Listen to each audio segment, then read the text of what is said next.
Hello friends, welcome to we for you affairs. We for you affairs की इस video में हम करेंगे एक बहुत ज़्यादा इंपॉर्टेंट टॉपिक जिसका नाम है माउंटेन्स ऑफ इंडिया, भारत के पहाड़। ये लेक्चर इसलिए भी इंपॉर्टेंट बन जाता है क्योंकि आपको एक तो सबसे पहले पता होना चाहिए भारत के पहाड़ कौन कौन से हैं और कहाँ कहाँ पे हैं। दूसरा, ये आने वाली वीडियोज़ के एक बेस का काम करेंगे, जो आने वाली वीडियोज़ होंगी उनमें एक बेस का काम करेंगे। तो चलिए समझते हैं भारत के पहाड़।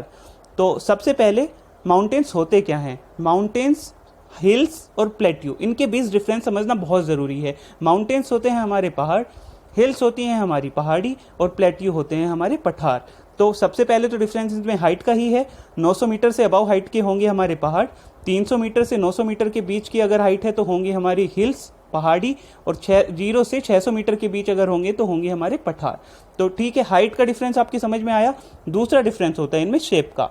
अब शेप का कैसे डिफरेंस होता है, अगर देखो कॉनिकल शेप होगी, ऐसे कुछ इस प्रकार से शेप होगी तो हमारे क्या होंगे, वो माउंटेन होंगे, ये पहाड़ होंगे, ये कॉनिकल शेप के होते हैं। जो हिल्स होंगी डोम शेप्ड। जैसे आपने देखा होगा कैमल के ऊपर जो कुंबड़ सा होता है वो इसी प्रकार का होता है। तो ये हिल्स जो पहाड़ी होती हैं वो इसी शेप की होती हैं कुछ, ठीक है। अब प्लेट्यू की बात करते हैं। अगर जो पठार होता है उसकी शेप कुछ ऐसे होती है, चपाट होता है, देखो ऊपर से एकदम चपाट है। तो यहाँ पे सबसे ज़्यादा लोग रहते हैं। तो अगर मैं रहने की बात करूँ तो सबसे ज़्यादा लोग कहाँ रहते हैं, प्लेट्यू के ऊपर रहते हैं, फिर उसके बाद रहते हैं हिल्स के ऊपर, फिर उसके बाद सबसे कम रहते हैं माउंटेन्स के ऊपर। लेकिन आज भी 12% ऑफ पॉपुलेशन दुनिया की माउंटेन्स पे रहती है। अच्छा, एक और चीज़, जैसे माउंटेन्स होते हैं बहुत ज़्यादा हाइट के होते हैं, 900 मीटर तो ये है ही, उससे ऊपर वाले हम माउंटेन्स बोल देते हैं। तो इतनी ऊपर हाइट पे स्नो लग जाता है उनके ऊपर, तो बर्फ़ बैठ जाती है, तो हम उनको बोलते हैं माउंटेन्स को स्नो कैप्ड माउंटेन्स, ठीक है। आइस कैप्ड क्यों नहीं बोलते। स्नो और आइस के बीच में फ़र्क क्या होता है भाई, आइस तो वो होती है जो हम फ्रीजर में जमा देते हैं, जो वाटर वेपर होता है वो जम जाते हैं तो उसको हम आइस बोल देते हैं। स्नो क्या है, जो ऊपर से गिरता है। जब भी हम बारिश होती है हम बोलते हैं स्नोफॉल हुआ है, हम ये नहीं बोलते ना आइस फॉल हुआ है, क्योंकि वो स्नो गिरती है ऊपर से, ठीक है। अब चलिए आगे चलते हैं। एक आपको मैं इमेज दिखाऊंगा जिससे आपको क्लियर हो जाएगा कि इन तीनों में एक तरह से डिफरेंस होता क्या है। देखिए, जो व्हाइट कलर का आपको दिख रहा है ये होते हैं पहाड़। जो आपको ये उनसे नीचे वाला हिस्सा दिख रहा है ग्रीन कलर का जो दिख रहा है, जिस पे वेजिटेशन ज़्यादा है, ये हैं हमारे हिल्स, ये पहाड़ी हैं। और जहाँ पे आपको घर दिख रहे हैं ये प्लेट्यू हैं, ये पठार हैं। तो आपको इससे क्लियर हो गया होगा एकदम से ये क्या क्या चीज़ होती हैं और कितनी इनकी हाइट और डिफरेंस कैसे आपको एक ही इमेज में मैंने दिखा दिया है। अब हम टाइप्स ऑफ माउंटेन्स देखते हैं। कई तरह के माउंटेन्स होते हैं, फोल्ड माउंटेन्स होते हैं, ब्लॉक माउंटेन्स होते हैं, वोल्केनिक माउंटेन्स होते हैं, और एक होते हैं रेजिडुअल माउंटेन। आगे मैं बताऊंगा। रेजिडुअल माउंटेन्स फोल्ड माउंटेन्स का ही पार्ट होते हैं। तो हमें 3 ही तरह के याद रखने हैं। चलिए स्टार्ट करते हैं फोल्ड माउंटेन। अब फोल्ड माउंटेन्स को समझने के लिए आपको पहले एक चीज़ समझनी होगी। देखिए, अब जो अपनी कंट्री है, जैसे भारत है या पूरी दुनिया है, जो अभी आपको दिखती है मैप में, ये ऐसी नहीं थी। जैसे अब मैं अपनी कंट्री की ही बात करूं, इंडिया का जो लैंड है, ऑस्ट्रेलिया का जो लैंड है और जो अफ्रीका है, ये तीनों मिले हुए थे एक जगह पे। इसको बोलते हैं गोंडवाना लैंड, इसको बोलते थे गोंडवाना लैंड। तो ये तीनों एक जगह पे मिले हुए थे। हजारों मीलों साल लग गए। धीरे धीरे क्या हुआ, जो ये इंडिया की प्लेट है ये ऊपर आती गई। ऐसे आप इमेज में भी देख रहे होंगे, ऊपर आई, ये यूरेशियन प्लेट से टकराई। यूरेशियन इसलिए बोलते हैं क्योंकि रशिया यहाँ पे सबसे बड़ी कंट्री है, तो उसके पास सबसे ज़्यादा एरिया, तो इसको यूरेशियन प्लेट बोलते हैं, यूरेशियन प्लेट, ठीक है। तो इंडियन प्लेट आ रही थी ऊपर, धीरे धीरे करके ऊपर आई, वो यूरेशियन प्लेट से टकराई। और टकराने के बाद क्या हुआ, अब मैं आपको एक एग्जाम्पल से समझाता हूँ। जैसे मान लो आपके जैसे अगर आप ईयरफोन लगा रहे हैं तो उसकी इस तरह से कुछ वायर होगी, एक एंड यहाँ से पकड़ लो आप, एक एंड यहाँ से पकड़ लो छोटा करके। अब उन दोनों को जोड़ो, मतलब ऐसे करके उन दोनों में फोर्स लगाओ। क्या होगा, वो जो वायर है ये ऐसे हो जाएगी, ऊपर को हो जाएगी, उसका बीच वाला पार्ट ऊपर को हो जाएगा जब आप ऐसे फोर्स इधर को लगाएंगे। तो ऐसे ही होता है। ये मान लो इंडियन प्लेट है, ये आपकी यूरेशियन प्लेट है, तो आप फोर्स लगा रहे हो तो बीच वाला पार्ट क्या है, ये ऊपर को उठ जा रहा है। तो जब 2 प्लेट आके मिलेंगी तो जो इनके बीच वाला पार्ट है, जो इनके बीच का पार्ट है, वो क्या होगा, वो ऊपर को शिफ्ट करेगा। तो उन्हीं को बोल देते हैं फोल्ड माउंटेन्स। तो फोल्ड माउंटेन्स समझ आया कैसे मिलते हैं और कैसे बनते हैं, ठीक है। तो इन्हीं को तरह से समझाया गया है। ये मैंने फोल्ड माउंटेन्स में यही सब लिखा है। जब दो प्लेट आके कन्वर्ज होती हैं तो फोल्ड माउंटेन बनते हैं। ठीक है, अब जैसे आपको इसमें भी देखो आपको अच्छे से बहुत दिखाया गया है कि ये इंडिया प्लेट है, ये यूरेशियन प्लेट है, यहाँ पे टकराई और बीच में हिमालय बन गए। हिमालय कैसे बने? बीच में जब दोनों मिली ये, तो इनके बीच में एक सी हुआ करता था, 33 सी। जब 33 सी हुआ करता था, जब दोनों प्लेट मिली तो इनके सेडिमेंट्स टूट के उस 33 सी में गिरे। वो गिरे हजारों साल में, वो जो उसके सेडिमेंट्स थे वो पक्के होते गए, पक्के होते गए, पक्के होते गए, और ये दोनों प्लेट आज भी माना जाता है रब कर रही है। तो आज भी रब कर रही है, रब कर रही है। तो जो उनकी हाइट है, जो 33 सी है, जो उसके सेडिमेंट्स थे वो ऊपर उठते गए, उठते गए और हिमालय फॉर्म हो गया। ऊपर उठे तो हिमालय फॉर्म हो गया, और आज भी माना जाता है ये दोनों रब कर रही है और पहाड़ों की हाइट आज भी बढ़ रही है। लेकिन कुछ साइंटिस्ट मानते हैं कि वो डिग्रेड हो जाती है तो हाइट उतनी ही रहती है। तो कुल मिला के हमें समझ आया, जब दो प्लेट आपस में मिलती हैं तो एक माउंटेन बन जाते हैं। तो इसके बहुत सारे एग्जाम्पल भी हैं, मैं आगे बताऊंगा आपको कैसे कैसे दूसरी कंट्रीज में भी हैं। तो इनको बोलते हैं फोल्ड माउंटेन्स। अच्छा, एक और चीज समझ लीजिए, जो एंटीक्लाइन है, ये जो अगर जैसे पहाड़ बनते हैं ऐसे बनते हैं, जो ऊपर वाला पार्ट होता है उनको बोलते हैं एंटीक्लाइन, और जो नीचे वाला पार्ट होता है उसको बोलते हैं सिंक्लाइन। ठीक है, इतना समझ में आया आपको? एकदम से अच्छे से समझ आया फोल्ड माउंटेन क्या होते हैं। अब फोल्ड माउंटेन के ही दो पार्ट्स होते हैं, पहले यहीं पे बता देता हूं। इसके दो पार्ट्स होते हैं, एक होते हैं ओल्ड फोल्ड माउंटेन्स होते हैं, ठीक है, और एक होते हैं न्यू फोल्ड माउंटेन्स। अब जो न्यू फोल्ड माउंटेन्स है वो मैं आगे डिस्कस करूंगा। अब ओल्ड फोल्ड माउंटेन्स का आपको बता देता हूं एक बार। जैसे जो हमारे जो ओल्ड फोल्ड माउंटेन्स है, जो बहुत पुराने हो गए, जैसे अरावली हिल्स हो गई हमारी, जो इंडिया में ही है, आगे बाद में पढ़ेंगे, ये अभी माउंटेन्स में ही आएंगी। ठीक है, या उरल के पहाड़ हो गए, ये उसमें है, रशिया में है। ठीक है, तो इनको क्या बोल देते हैं? ओल्ड फोल्ड माउंटेन्स, क्योंकि ये बहुत पुराने हो गए हैं, आज भी टूट रहे हैं, इनका अस्तित्व खत्म होते जा रहा है, तो इनको ओल्ड फोल्ड माउंटेन्स बोल देते हैं। लेकिन आजकल हम ये टर्म यूज नहीं कर रहे हैं, आजकल हम बोलते हैं रेजिडुअल माउंटेन। तो रेजिडुअल माउंटेन कुछ नहीं है, ये ओल्ड फोल्ड माउंटेन ही है, जिनको अब हम आजकल क्या बोल देते हैं? ये बोल देते हैं रेजिडुअल माउंटेन। ठीक है, चलिए इतना समझ आ गया ना एकदम से अच्छे से। अब देखिए टेक्टोनिक प्लेट्स। टेक्टोनिक प्लेट्स क्या होती हैं? दो तरह की होती हैं, एक तो होता है कॉन्टिनेंटल प्लेट, एक होता है ओशियनिक प्लेट। कॉन्टिनेंटल प्लेट कुछ नहीं है, जमीन का टुकड़ा ही है जहां पे पानी नहीं है, उसको बोल दिया हमने कॉन्टिनेंटल प्लेट। ओशियनिक प्लेट कुछ नहीं है, जहां पे जैसे समुद्र है उसके नीचे भी तो जमीन ही है, तो वो भी एक तरह से प्लेट हुई। ठीक है, अब जैसे अगर दोनों चीज मिलेंगी, जैसे ओशियनिक प्लेट मिलेगी या कॉन्टिनेंटल प्लेट मिलेगी, तो भी माउंटेन फॉर्म होंगे। कैसे होंगे मैं आगे बताऊंगा। जैसे इसके एग्जाम्पल्स है, रॉकी माउंटेन हो गया, एंडीज माउंटेन हो गया, एटलस माउंटेन हो गया। कहां कहां पे है? रॉकी माउंटेन नॉर्थ अमेरिका में है, एंडीज माउंटेन कहां पे है? साउथ अमेरिका में है, एटलस माउंटेन अफ्रीका में है। चलिए मैं बताता हूं, हिमालय भी हमारा ऐसे ही बना, आपको बता दिया, दो कॉन्टिनेंटल प्लेट मिली, हिमालय में दो कॉन्टिनेंटल मिली, इन दोनों में, इन तीनों में क्या हुआ? कॉन्टिनेंटल और ओशियनिक मिली। बने तो ऐसे ही। फोल्ड माउंटेन बनते कैसे हैं? टेक्टोनिक प्लेट्स के मिलने से। टेक्टोनिक प्लेट्स क्या होती हैं? या तो दोनों कौन कौन सी मिलेंगी? कॉन्टिनेंटल मिलेंगी, या एक कॉन्टिनेंटल मिलेगी, एक ओशियनिक मिलेगी। चलिए समझते हैं। देखिए ये दुनिया का मैप है, यहाँ ये है नॉर्थ अमेरिका, हमारा नॉर्थ अमेरिका ये रहा। ठीक है, अब देखो यहाँ पे ये पहाड़ हैं, इनको बोलते हैं रॉकी पहाड़। अब क्या होता है, नॉर्थ अमेरिका के जो ये पहाड़ हैं ये कैसे बने? अब जैसे मैंने आपको बताया, एक होता है कॉन्टिनेंटल प्लेट, जो ये कॉन्टिनेंटल जिसमें जमीन का टुकड़ा है, ये कॉन्टिनेंटल प्लेट, और ये जुआन दे फूका प्लेट मिली। ये जुआन दे फूका प्लेट जो है ये ओशियनिक प्लेट है। जब ये दोनों टकराए तो यहाँ पे क्या फॉर्म हो गए? रॉकी के पहाड़ फॉर्म हो गए। साउथ अमेरिका में एक पहाड़ है एंडीज करके, ये क्या है? ये लॉन्गेस्ट पहाड़ हैं, बहुत लंबे हैं, बहुत फैले हुए हैं, बहुत ज़्यादा किलोमीटर तक फैले हुए हैं, तो इनको क्या बोलते हैं? एंडीज पहाड़। तो ये क्या हुआ, जब नेज़का प्लेट मिली साउथ अमेरिकन प्लेट से, तो हमारे क्या फॉर्म हो गए? एंडीज के पहाड़ फॉर्म हो गए।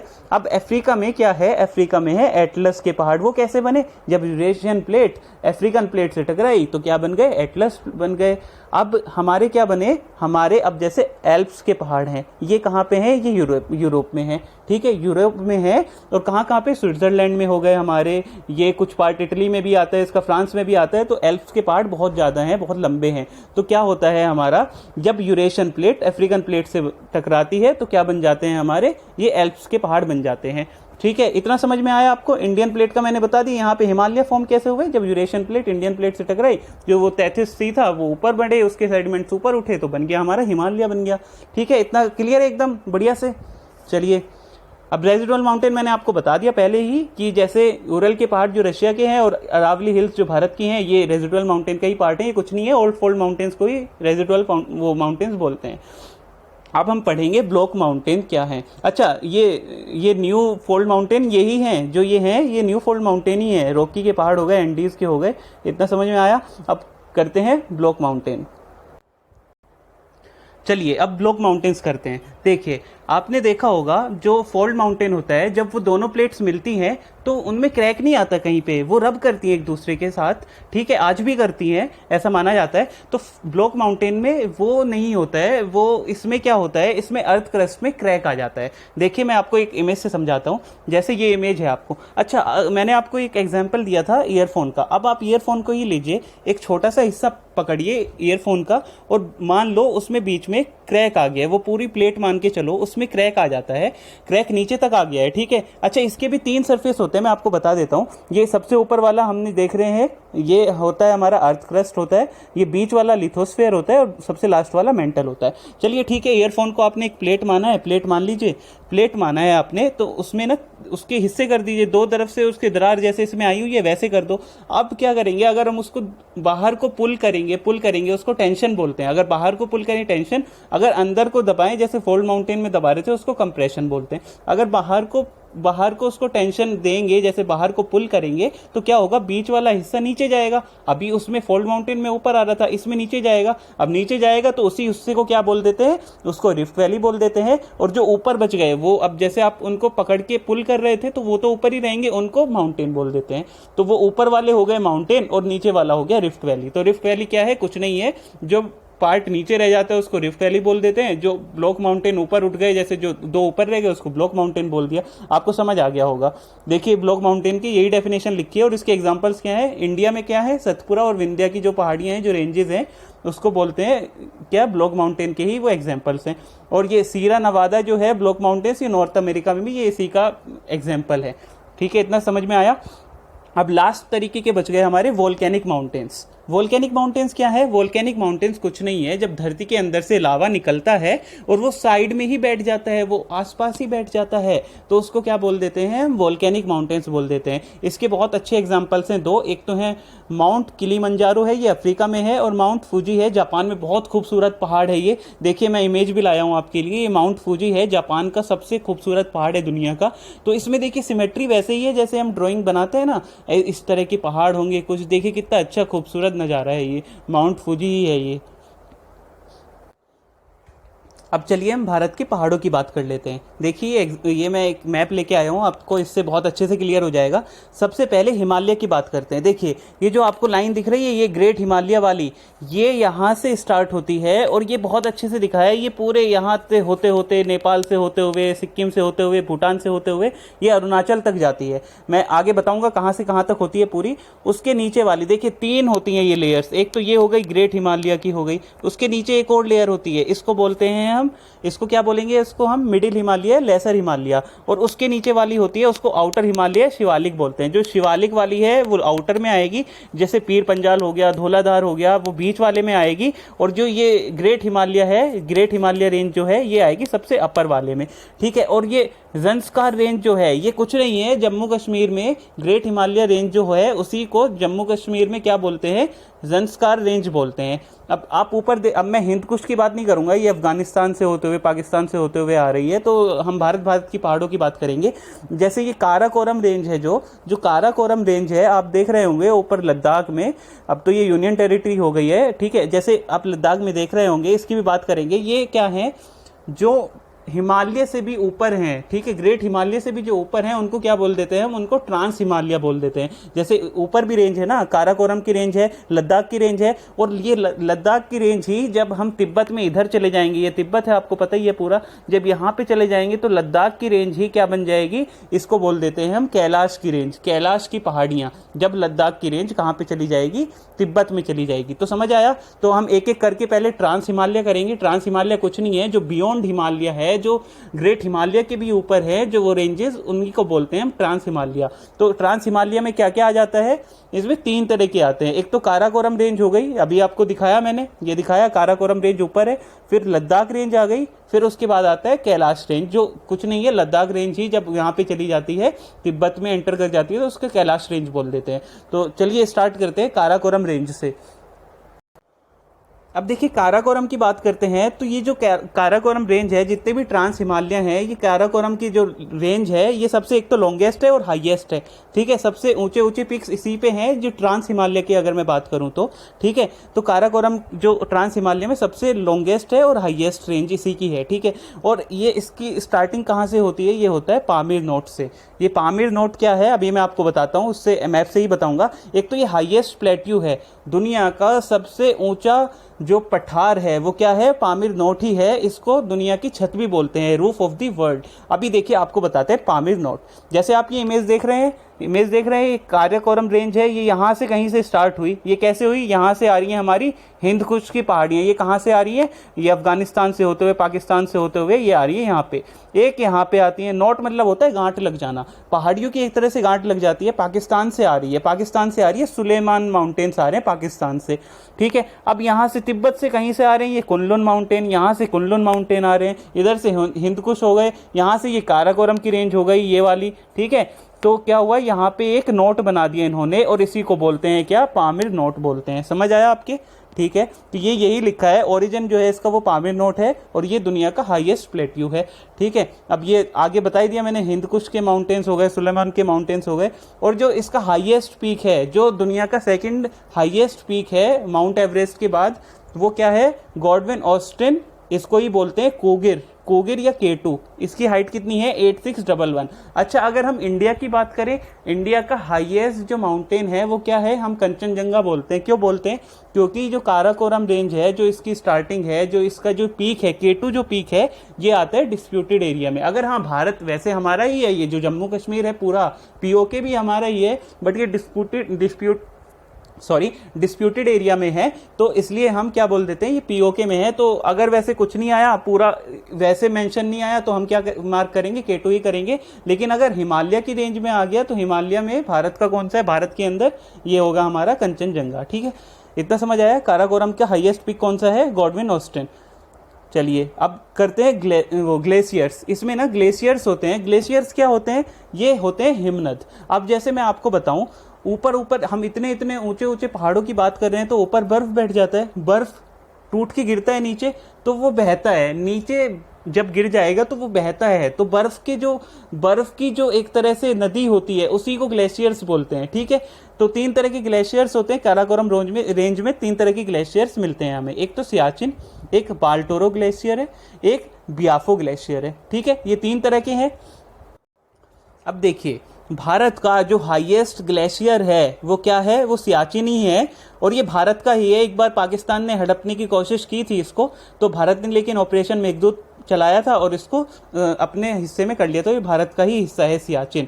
ठीक है, और ये दुनिया का हाईएस्ट बैटल फील्ड भी है, दुनिया का हाईएस्ट बैटल फील्ड है। और आजकल तो इसको ना वो टूरिज्म के लिए भी खोल दिया गया है, लेकिन सबसे ऊपर जाने की इजाज़त नहीं है। बाना पोस्ट होता है सबसे ऊपर, कुमार पोस्ट तक ही जा सकते हैं हम। ठीक है, ये तो चलो ठीक है, अलग से बात हो गई। लेकिन ये हाईएस्ट ग्लेशियर है इंडिया का, और इसकी लेंथ कितनी है? 76 किलोमीटर तक है।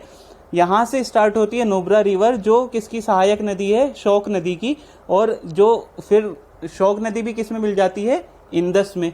ठीक है, तो नुब्रा रिवर किस में मिलती है? शोक नदी में। शोक नदी किस में मिल जाती है? इंदस में। अब बाल्टोरो की बात करते हैं। ये गिलगिट बल्तिस्तान में है। ये वही जो POK है हमारा, जो पाकिस्तान ऑक्यूपाइड कश्मीर है, एक ये है गिलगिट बल्तिस्तान, जहाँ से आपको अभी मैंने दिखाया 63 किलोमीटर का है। ये है आपका गिलगिट बल्तिस्तान में, और यहाँ से कौन सी रिवर निकलती है? शिगार रिवर निकलती है, जो सहायक नदी है अगेन किसकी? इंदस नदी की। एक और है, एक है बियाफो ग्लेशियर, ये भी भारत का, ये सेकंड लॉन्गेस्ट है। इसकी लंबाई कितनी है? 70 किलोमीटर है। तो आपको ये याद रखने नाम, और सियाचिन मोस्ट इंपॉर्टेंट है, इसको ध्यान से पढ़िएगा। तो अब हमने क्या कर लिया? काराकोरम की हमने रेंज कर ली, जितनी उसके बीच की बातें थी हमने वो सब भी कर ली, उसकी हाईएस्ट पीक भी देख ली। अब हम स्टार्ट करते हैं किसकी? लद्दाख की बात करते हैं। अच्छा, इसमें जैसे पहला पॉइंट लिखा है, शोक रिवर जो वो काराकोरम है इसको अलग करती है, और इंदस रिवर। इसका मतलब ये है, जो लद्दाख रेंज है ये इसके बीच में यहाँ पे होगी, ये शोक रिवर होगी, और जो लद्दाख और जंस्कार के बीच में होगी ये इंदस रिवर होगी। ये समझ आया? ये पहला पॉइंट यही कह रहा है आपको। ठीक है, पहला पॉइंट यही कह रहा है शोक रिवर कहाँ पे होगी, ये काराकोरम को, इसको लद्दाख से अलग करेगी, और ये ज़ंस्कार को क्या अलग करेगी, ये इंदस रिवर अलग करेगी। इतना समझ आया। अच्छा, यहाँ पे दो पास हैं, एक खरदुंगला पास है, यहाँ पे जो इंडिया हाईएस्ट मोटरेबल रोड, जहाँ पे हम सड़कों पे जो सबसे ऊंचाई पे हम वाहन चला सकते हैं, ये यही पास है, यहीं पे चला सकते हैं, खरदुंगला पास। और एक चंगला पास, ये एग्जाम के लिए है, चंगला पास आ जाता है, किस रेंज में है, ये लद्दाख रेंज में है।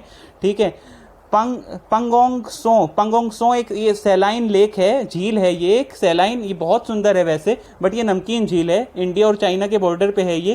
तो 2/3 इसका पार्ट चाइना में है, 1/3 कहाँ पे है, ये इंडिया के अंदर आता है। अच्छा, इसका हाईएस्ट पॉइंट बहुत इंपॉर्टेंट है, जैसे हर एक रेंज का, जैसे काराकोरम का हमने क्या देखा अभी, K2 है, या गॉडविन ऑस्टिन भी उसको बोलते हैं, या कुगेर भी बोलते हैं उसको। तो इसका क्या है, इसका है स्टोक कांगड़ी इसका हाईएस्ट पीक है लद्दाख रेंज का, बहुत इंपॉर्टेंट है। अच्छा, सारे जो नेशनल पार्क हैं इंडिया के हिमालय के साउथ में आते हैं, केवल एक हेमिस नेशनल पार्क है जो लद्दाख में आता है, जो किसके नॉर्थ में आता है, किसके, हिमालय के नॉर्थ में आता है। हिमालय के नॉर्थ में केवल एक ही नेशनल पार्क है, उसका नाम क्या है, हेमिस। ओके, अब कैलाश रेंज की बात कर लेते हैं। कैलाश रेंज कुछ नहीं है, लद्दाख रेंज ही जब हमारी तिब्बत में चली जाती है उसको हम क्या बोल देते हैं, उसको कैलाश रेंज बोल देते हैं। सबसे पहले इसके हाईएस्ट पीक की बात कर लेते हैं। कैलाश रेंज माना जाता है भगवान शिव जी का घर है, ये यहीं पे रहते थे, भगवान शिव जी का घर क्या है, कैलाश रेंज में ही माना जाता है। तो इसके लिए यात्रा भी होती है, मानसरोवर यात्रा आपने सुनी होगी। तो इसकी यात्रा दो जगह से होती है, एक लिपुलेख पास है, और चलो आगे देख लेंगे वो तो, ठीक है। तो इसमें जब ये चला जाता है तिब्बत में तो इसको कैलाश रेंज बोलते हैं, और जो इसका हाईएस्ट पीक है वो माउंट कैलाश ही है, जिसकी हाइट है 6638 मीटर। ठीक है, और यहीं से जो ये इसके पास जो लेक है, मानसरोवर इसके पास लेक है, वहाँ से बहुत सारी जो एशियन रिवर्स हैं उनका उद्गम होता है। एक तो इंदस रिवर हो गई, ब्रह्मपुत्रा रिवर हो गई, सतलुज हो गई, एक करनाली, उसको घाघरा भी बोलते हैं, ये सहायक नदी है गंगा की। ठीक है, चलिए अब हमने क्या क्या कर लिया, काराकोरम रेंज कर ली, हमने लद्दाख रेंज कर ली। लद्दाख रेंज के बाद हमने जो लद्दाख की रेंज कहाँ पे आ गई है, हमारे तिब्बत में आ गई है, उसको बोलते हैं कैलाश रेंज, हमने वो भी कर ली। अब हम किस पे करेंगे, हम करेंगे अब great Himalaya. Great Himalaya Zanskar range क्या है, जम्मू कश्मीर में ग्रेट हिमालय को ही ज़ंस्कार बोल देते हैं। ठीक है, इतना ठीक है ना, क्लियर एकदम। चलिए हम करते हैं अब ज़ंस्कार रेंज। अच्छा, इसका नाम अलग है तो मैं इसको इसलिए ही अलग से बस ज़ंस्कार रेंज करके बता रहा हूँ, बल्कि है ये किसका पार्ट है, ये है उसका ही, ग्रेट हिमालय का ही पार्ट है। एक तो भाई लद्दाख के साउथ में है, आपने देखा, लद्दाख से साउथ में आओ तो क्या है, ज़ंस्कार रेंज है। ये देखो साउथ में आ गए तो ज़ंस्कार रेंज है हमारी। ठीक है, इतना सही है। अब ये कहाँ है, ये उत्तराखंड में भी एक्सटेंड हो रही है। ठीक है, तो इसके कुछ पीक्स हैं, जैसे केदारनाथ कहाँ पे आपसे पूछा जाए किस रेंज पे है केदारनाथ, तो ज़ंस्कार पे ही है। माउंट कैमेट है, नंदा देवी भी यहीं पे है, जो नेशनल पार्क है इसी इस पे आएगा रेंज पे, ज़ंस्कार रेंज पे। लिपुलेख पास कहाँ पे है, ये उत्तराखंड में है। जो मानसरोवर की यात्रा दो तरह से होती है, दो पासिस से होती है, एक तो लिपुलेख पास जो उत्तराखंड में है, ठीक है, और एक होता है नथुला पास। नथुला पास कहाँ है, सिक्किम से होती है, और ये लिपुलेख पास कहाँ है, उत्तराखंड में है। अच्छा, एक देखो वैली है, ये स्पीति वैली है, लाहौल वैली है, और किन्नौर वैली, ये हिमाचल प्रदेश में है, तीनों की तीनों, ये भी इसी का ही पार्ट है, ज़ंस्कार रेंज का ही पार्ट है, तीनों की तीनों। बहुत इंपॉर्टेंट क्वेश्चन आता है इसका एग्जाम में। ठीक है, तो अब हमने क्या कर लिया, काराकोरम रेंज कर ली, लद्दाख रेंज कर ली, कैलाश रेंज कर ली हमने। अब ज़ंस्कार रेंज भी हमारी हो गई, एक तरह से पार्ट उसी का ही है, हिमालय का। अब हम करते हैं ग्रेट हिमालय रेंज।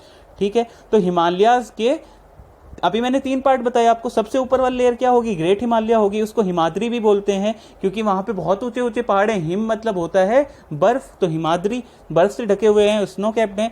फिर आते हैं मिडिल हिमालयाज की बात, उसको लेसर हिमालयाज भी बोलते हैं। और थर्ड आता है आउटर हिमालयाज, उसको शिवालिक रेंज भी बोलते हैं। उसके बाद हम चलेंगे नॉर्थ ईस्ट में, पूर्वांचल की पहाड़ियों में। ठीक है, चलिए ग्रेट हिमालय से हम स्टार्ट करते हैं। चलिए हम ग्रेट हिमालयाज की बात कर रहे हैं। इनको हिमाद्री इसलिए ही बोलते हैं क्योंकि स्नो कैप्ड होते हैं, बहुत ऊंचे ऊंचे पहाड़ हैं, तो ऊपर बर्फ जम जाती है, तो इसलिए इसको क्या बोलते हैं, हिमाद्री। नॉर्दर्न मोस्ट है, अभी मैंने 3 लेयर बताई, तो ग्रेट हिमालयाज, उसके बाद आते हैं मिडिल, लेसर बोलते हैं उनको या तो, ठीक है, और सबसे आउटर मोस्ट, तो सबसे नॉर्थ में क्या हो गए, ग्रेट हिमालयाज ही हो गए। ठीक है, इनका एवरेज जो है, एवरेज जो हाइट है, ये देखिए कितने ऊंचे ऊंचे पहाड़ होते हैं, 6100 मीटर तो एवरेज है सी लेवल से, और ये 2400 किलोमीटर तक लंबे पहाड़ हैं। जो हिमालय के पहाड़ हैं वो 2400 किलोमीटर तक लगातार हैं। बहुत कम बीच में पासेस बन गए तो अलग चीज है, बट बीच में बहुत ही गैप है ही नहीं। ठीक है। और नंगा पर्वत से ये स्टार्ट होते हैं, नंगा पर्वत से स्टार्ट होते हैं कश्मीर में। अच्छा, ये भी डिस्प्यूटेड एरिया ही है, पीओके से स्टार्ट होते हैं, नंगा पर्वत पीओके में पड़ता है, और ये नामचा बरवा तक जाते हैं तिब्बत में, और नामचा बरवा से ही ब्रह्मपुत्रा रिवर घूम के इंडिया में आती है, तिब्बत से निकलती है, घूमेगी नामचा बरवा तिब्बत में, वहां पे जाएगी और वहां से फिर अरुणाचल प्रदेश में आ जाएगी, नामचा पर्वत से घूमेगी ब्रह्मपुत्रा रिवर जो है, ठीक है। अच्छा, इसकी पीक्स हैं, सबसे हाईएस्ट तो पता ही है आपको, नेपाल में जो है, नेपाल और चाइना के बॉर्डर पे ही है ये Mount Everest 8848 metre. Mount Kanchenjunga Sikkim में है, थर्ड हाईएस्ट। इंडिया की बोले, अगर इंडिया की बात करें डिस्प्यूटेड एरिया छोड़ के, तो इंडिया की हाईएस्ट पीक क्या है, कंचनजंगा सिक्किम में थर्ड हाईएस्ट। माउंट मकालू ये भी नेपाल में ही आता है, ये फिफ्थ हाईएस्ट। ये इसकी रेंजेस हैं। अब इसमें पासेस भी हैं, ग्रेट हिमालयाज के कुछ इंपॉर्टेंट पासेस हैं जो एग्जाम के लिए बहुत ज़रूरी हैं। लद्दाख में इसका क्या, कौन सा पास है, क्या बोलते हैं, जोजिला पास। हिमाचल में बारालाचा, शिपिकला, वो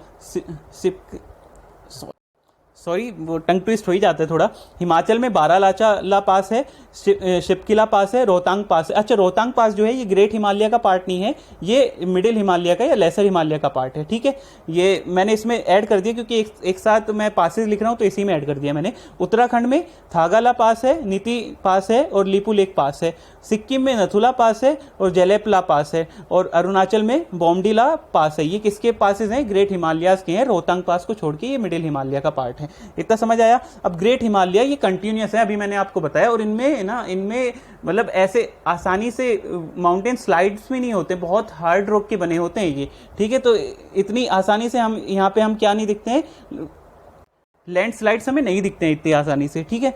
चलिए आगे चलते हैं। अब देखिए हमारा क्या हो गया है, काराकोरम हो गया है, लद्दाख हो गया है, ज़ंस्कार रेंज हो गई है, हमारी ग्रेट हिमालय रेंज भी हो गई है, ठीक है। अब हम चलते हैं किस पे, हम चलेंगे अब मिडल हिमालय पे, जिसको हम बोलते हैं लेसर हिमालय। इसके अंदर कौन कौन सी रेंजेस आती हैं, क्या होता है।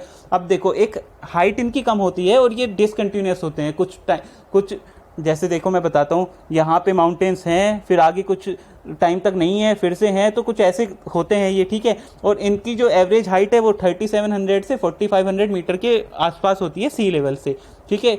और देखिए ये हाइट कम इसलिए भी होती है, अगर जैसे देखो मैं आपको बताता हूँ, ये माउंटेन बन रहे थे, जब हिमालय बने ऐसे बन गए, अब बीच बीच में इसके सेडिमेंट्स टूट टूट के नीचे गिरे, इनसे क्या बन गए, इनसे मिडिल हिमालयाज बन गए, और इनसे भी अगर टूट टूट के सेडिमेंट्स गिरे, इनसे क्या बन गए, आउटर हिमालयाज बन गए। तो इस प्रकार से इनकी फॉर्मेशन हुई। तो ऑब्वियसली जो ग्रेट हिमालयाज हैं उनसे कम हाइट तो होगी ही मिडिल हिमालयाज की, ठीक है। इतना समझ आया। तो इसमें रेंजेस होती हैं, मतलब इसकी जो इंपॉर्टेंट रेंजेस हैं, जो हमने अभी, रेंजेस क्या है, पहाड़ की श्रृंखला ही है, कंटिन्यूअस बहुत सारे पहाड़ हैं तो उनको रेंजेस बोल देते हैं, ठीक है। पीर पंजाल रेंज है, ये कश्मीर में है। धौलाधार अभी मैंने आपको दिखाया, जैसे अभी देखो पीर पंजाल धौलाधार तो दिख ही रहा है। पीर पंजाल कहाँ है, कश्मीर में। धौलाधार हिमाचल में है। मसूरी जो है ये उत्तराखंड में है, मसूरी। और ये जो महाभारत है, ये जो रेंज है, महाभारत रेंज है एक पहाड़ों की, वो नेपाल में है। दार्जिलिंग हिल्स जो है वो वेस्ट बंगाल में है, ठीक है। अब पीर पंजाल रेंज की बात कर लेते हैं। पीर पंजाल क्या है, एक तो लॉन्गेस्ट रेंज है, ये इतनी रेंजेस में सबसे ज़्यादा लॉन्गेस्ट कौन सी है, पीर पंजाल ही है। तो मिडिल हिमालयाज की सबसे लॉन्गेस्ट रेंज कौन सी है, ये पीर पंजाल ही होगी, ठीक है। इतना समझ में आया। और यहाँ से पीर पंजाल से कौन कौन सी रिवर बहती हैं, झेलम रिवर और चेनाब रिवर बहती हैं। और इसमें जो रेंज में पासेस हैं पीर पंजाल रेंज में, अभी जो हमने जैसे पासेस देखे थे, पीछे भी देखे थे कौन कौन से पासेस हैं ग्रेट हिमालयाज में, तो इसमें भी देख लेते हैं पीर पंजाल रेंज में कौन कौन से हैं। एक तो है पीर पंजाल पास ही है, एक बनिहाल पास है जो जम्मू को श्रीनगर से कनेक्ट करता है। अब धौलाधार रेंज की बात करते हैं, ये उसी का एक्सटेंशन है माना जाता है, बट हिमाचल में है धौलाधार रेंज, अभी मैंने आपको बताया। और धौलाधार में कौन सी, रावी नदी बहती है, और पीर पंजाल में झेलम और चेनाब रिवर। अच्छा, इसमें ना जो मिडिल हिमालयाज है, इसमें बहुत सारी वैली भी हैं, जैसे कश्मीर की वैली हो गई, या कुल्लू वैली जैसे हम घूमने जाते हैं। कांगड़ा वैली जो है वो हिमाचल में है। कांगड़ा और कुल्लू कहाँ पे, हिमाचल में। और जो कश्मीर वैली है वो कश्मीर में ही है। और यहाँ पे हिल स्टेशन भी हैं, बहुत तरह के हिल स्टेशन है जहाँ पे लोग घूमने जाते हैं। शिमला जो है वो इसी पे है, मिडिल हिमालयाज में ही है। शिमला हो गया, डलहौजी हो गया, शिमला हुआ, डलहौजी हुआ, ये दोनों हिमाचल में है। मसूरी हुआ, रानीखेत हुआ, नैनीताल हुआ, अल्मोड़ा हुआ, दार्जिलिंग वेस्ट बंगाल का पार्ट है, और बाकी मसूरी, रानीखेत और नैनीताल ये उत्तराखंड में आते हैं, ठीक है। अब हमारा हो गया ग्रेट हिमालय, हो गया पीर पंजाल धौलाधार, मतलब हमारा मिडिल हिमालय भी हो गया है, ठीक है। तो अब हमारा क्या बचा, आउटर हिमालय बचा। अब हम आउटर हिमालय करते हैं, जिसको शिवालिक भी बोलते हैं। देखिए इसमें क्या होता है, आउटर हिमालय में सबसे बाहर वाला पार्ट है, एक तो शिवालिक रेंज है यहाँ पे, इसलिए उसको शिवालिक रेंज, शिवालिक भी बोल देते हैं आउटर हिमालयाज को, ठीक है। ये कहाँ से कहाँ तक, ये पूरा अरुणाचल तक नहीं गया है, जैसे हमने दोनों रेंज देखी, मिडिल हिमालयाज भी गया अरुणाचल तक, कहाँ से स्टार्ट होगी, जम्मू से स्टार्ट होके, ऐसे ही ग्रेट हिमालय भी गया है ऐसे, बट ये कहाँ तक है, ये असम तक ही है, ठीक है। और इसकी जो एवरेज हाइट है, अब हाइट धीरे धीरे कम हो रही है, मैंने अभी पीछे बताया क्यों कम हो रही है, तो 900 से 1000 मीटर तक ही इनकी रेंज है, जो एक एवरेज है, ठीक है। और इसमें जो सेडिमेंट्स हैं, जैसे जो रिवर्स सेडिमेंट्स लाती है अपने साथ, वो उन्हीं के पार्ट से जो बीच में जैसे रिवर छोड़ देती है ना सेडिमेंट्स, उनको मिला मिला के ये बने हैं शिवालिक या फिर आउटर हिमालयाज जो बने हैं। और इनके अलग अलग नाम होते हैं अलग अलग जगह पे। जम्मू में इनको जम्मू हिल्स बोल देते हैं, उत्तराखंड में ये दंग रेंज बोल देते हैं, दुंदुवा रेंज बोल देते हैं, और नेपाल में चुरिया घाट हिल्स। तो अब हमारे ऊपर के हो गए हैं, पूरे नॉर्थ के माउंटेन्स हमने कवर कर लिए हैं, काराकोरम रेंज कर ली है, लद्दाख रेंज कर ली है, और हमने कैलाश की रेंज भी कर ली है जो तिब्बत में चली जाती है, ज़ंस्कार रेंज कर लिया है हमने, ग्रेट हिमालय कर लिया है, फिर हमने मिडिल हिमालय कर लिया, फिर हमने आउटर हिमालय भी कर लिया है, ठीक है। अब हम आते हैं पूर्वांचल पे, नॉर्थ ईस्ट पे आते हैं। तो नॉर्थ ईस्ट में हमें कुछ नहीं करना है, हमें ये कुछ जो स्टेट्स हैं जैसे मेघालय हो गया, असम हो गया, आपको मैप की जानकारी होनी चाहिए। जो ये पहाड़ सा दिख रहा है जैसे आपको, ये हमारा है मेघालय, ये हमारा असम है, ये अरुणाचल है, ये अरुणाचल में देखो ये 5 तरह की हिल्स हैं, अभी आगे बताऊंगा मैं, ये नागालैंड है, ये हो गया, ये मणिपुर हो गया, ये मिजोरम हो गया, और ये छोटा सा यहाँ पे कोई इतना जरूरी हिल्स नहीं है, ये त्रिपुरा हो गया हमारा। तो मैप की जानकारी होनी चाहिए। चलिए देखते हैं कौन कौन सी है, वैसे मैप में आपको दिख रहा होगा। अब मैंने आपको बताया था मेघालय में 3 तरह की हिल्स होती हैं, पहाड़ी होती हैं, गारो की पहाड़ी होती हैं, खासी की पहाड़ी, जैंतिया होती हैं, ठीक है। आपको याद रखना है बस, और कुछ नहीं करना। असम में एक मिकिर हिल्स होता है, मिकिर की पहाड़ियाँ होती हैं। अरुणाचल में 5 तरह की होती हैं, दाफला, मिरी, अबोर, मिसमी और पतकई बम। पतकई बम क्या है, ये जो पटकई बम है देखो, ये एकदम से म्यांमार और अरुणाचल के बॉर्डर पे है, वो ये जो पटकई बम है ये उसके बॉर्डर पे है, तो आपको याद रखना है। नागालैंड में नागा हिल्स हैं, इसको याद करने में कोई दिक्कत भी नहीं होगी। और इसका जो हाईएस्ट पीक है वो 3826 मीटर है, सारामती इसका नाम है, तो ये जरूरी ही बन जाता है। मणिपुर में ईस्ट मणिपुर हिल्स हैं, और मिजोरम में लुसई या फिर इसको मिजो हिल्स भी बोलते हैं। और जो इसका हाईएस्ट पॉइंट है वो ब्लू माउंटेन है, उसकी हाइट है 2157। अब आप देख रहे होंगे इनकी हाइट्स कैसे कैसे कम होती जा रही है, तो आपको रीज़न भी समझ आ रहा होगा। तो मैंने आपको बताया माउंटेन्स कैसे फॉर्म्स होते हैं, ठीक है। मैंने आपको बताया माउंटेन कैसे फॉर्म होते हैं, फोल्ड माउंटेन्स क्या होते हैं, ब्लॉक माउंटेन क्या होते हैं, वोल्केनिक क्या होते हैं। फिर हमने नॉर्थ की पहाड़ियाँ कर ली, हमने नॉर्थ ईस्ट की भी कर ली। अब हम सेकंड पार्ट, क्योंकि वीडियो ज़्यादा लंबी ना हो जाए इसलिए मैं सेकंड पार्ट लेके आऊँगा, वो छोटा ही होगा, उसमें ज़्यादा हमारी बची नहीं है, मेनलैंड की पहाड़ियाँ बची हैं। तो उम्मीद करता हूँ सेशन आपको बहुत अच्छा लगा होगा, बहुत कॉम्प्रिहेंसिव था ये, और इसमें बहुत सारी चीज़ें आपको जानने को भी मिली होंगी। तो चलिए नेक्स्ट वीडियो में मिलते हैं, कल या परसों तक आपके पास दूसरी वीडियो आ जाएगी, तो हमारा माउंटेन पूरा हो जाएगा। तो thank you, do share, subscribe to our channel.